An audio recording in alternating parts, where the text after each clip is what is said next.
ঠাকুরগাঁওয়ের পীরগঞ্জে জগন্নাথ দেবের পুজো উপলক্ষে রথযাত্রা অনুষ্ঠিত। গীতিগমন চন্দ্র রায় গীতি, স্টাফ রিপোর্টার।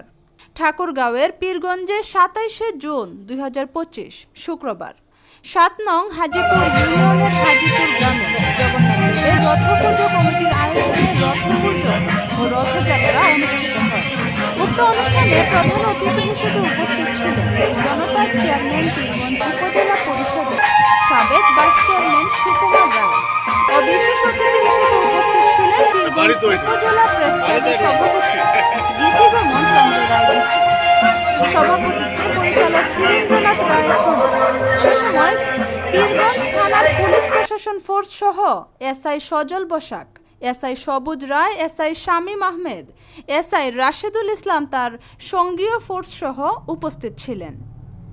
উক্ত অনুষ্ঠানে বিভিন্ন অঞ্চলের সনাতন ধর্মাবলম্বী মানুষের লোকজন, নারী পুরুষের আগমন ঘটে রথ টানার জন্য। রথ টানা শেষে প্রসাদ বিতরণ করা হয়। উক্ত অনুষ্ঠানটি শান্তি শৃঙ্খলার মধ্য দিয়ে সমাপ্তি ঘটে। রাহেনা আক্তার, এশিয়ান খবর।